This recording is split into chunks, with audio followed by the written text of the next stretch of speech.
अष्टावक्र गीता, पहला प्रकरण, सूत्र 8। मैं करता हूं, ऐसा अहंकार रूपी विशाल काले सर्प से दंशित हुआ तू मैं करता नहीं हूं, ऐसे विश्वास रूपी अमृत को पीकर सुखी हो। इस सूत्र में अष्टावक्र अहंकार को ही दुखों का कारण मानते हैं। कहते हैं, तू इस अहंकार रूपी विशाल काले सर्प से दंशित हुआ है, इसलिए अपने को कर्ता मानता है। यह मैं हूं की भावना ही तुझे उस भ्रम अथवा चेतना से अलग करती है। जब तक तेरे में अहंकार है, तू अपने को उस आत्मा से भिन्न मानता रहेगा। यही भिन्नता सभी दुखों का कारण है। इसलिए तू मैं भिन्न हूं, मैं करता हूं, इस अहंकार को छोड़कर मैं करता नहीं हूं। करता वही ईश्वर है, मैं निमित्त मात्र हूं, उपकरण हूं, ऐसे विश्वास रूपी अमृत को पीकर सुखी हो। इस सूत्र में अहंकार को समझना आवश्यक है। समस्त सृष्टि की उत्पत्ति एक ही भ्रम से हुई है। एक ही चेतना विभिन्न रूपों में अभिव्यक्त हुई है। शरीरगत चेतना आत्मा तथा समागत चेतना ही ब्रह्म है। आरंभ में इस ब्रह्म में कामना का स्वरण हुआ, एको हम बहुश्याम, मैं एक हूं, अनेक हो जाऊं। इसी स्फुरणा से सुप्त शक्ति का जागरण हुआ। वह शक्ति आगे विभिन्न रूपों का निर्माण करती रही।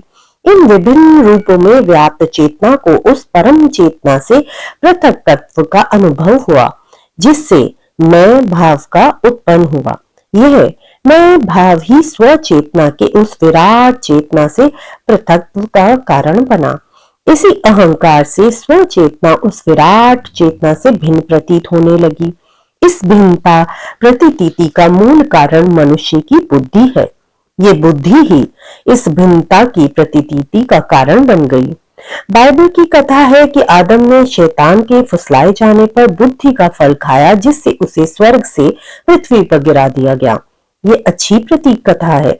शैतान है अहंकार, उसी ने बुद्धि का फल खाने को कहा, जिससे मनुष्य स्वर्ग के बगीचे से अथवा ईश्वर के सानिध्य से अलग हो गया।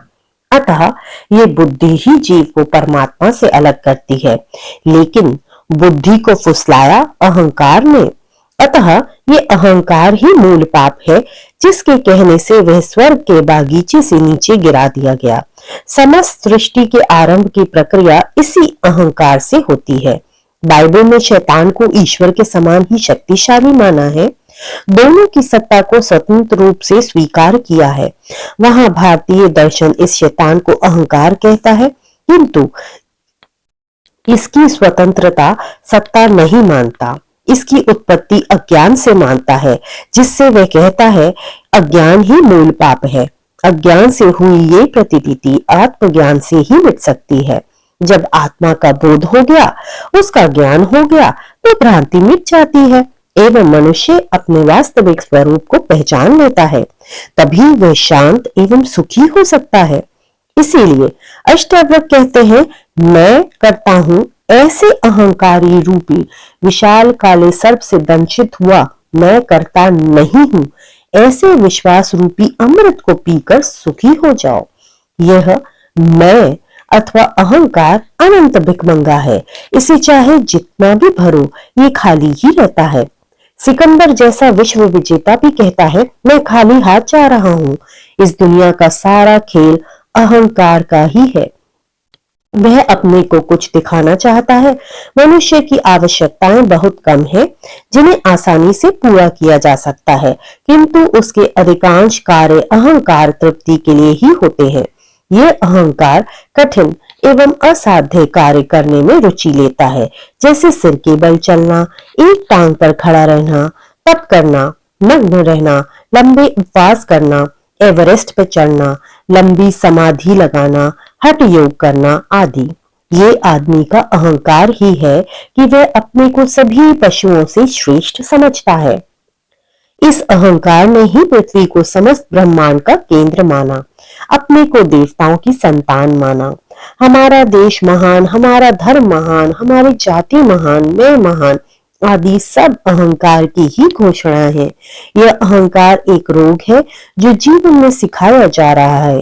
ये शिक्षण संस्थाएं, समाज सभी सिखा रहे हैं। अहंकार के अतिरिक्त जीवन में और कोई बोझ नहीं, कोई तनाव नहीं, कोई बंधन नहीं। अहंकार हमेशा चाहता ही है, देता नहीं है। देने वाला निरंकारी हो जाता है। ये चाह ही दुख का कारण है। जितना चाहोगे जीवन में उतना ही दुख होगा। ये सुखी होने का मार्ग नहीं है। ईश्वर ने अपना बहुमूल्य ज्ञान मनुष्य को दे दिया, किंतु मनुष्य उससे संतुष्ट नहीं है। इसका एकमात्र इलाज धर्म है। जिस दिन अहंकार गिर गया, उस दिन ये कर्तापन भी गिर जाएगा। वह उसी क्षण मनुष्य ईश्वर की समीपता का अनुभव करने लगेगा। अहंकार साहस व शौर्य दिखा सकता है, तपस्या कर सकता है, भूख मिटा सकता है, एवरेस्ट पर चढ़ा सकता है, राजनेता बना सकता है, किंतु वह समर्पित नहीं हो सकता, भक्त नहीं हो सकता। ऐसा व्यक्ति यदि कर्मयोगी बन जाए तो अहंकार गिर सकता है। इस अहंकार को भी संसार के लिए तो उपयोगिता है, किंतु अध्यात्म से वह गिर जाता है।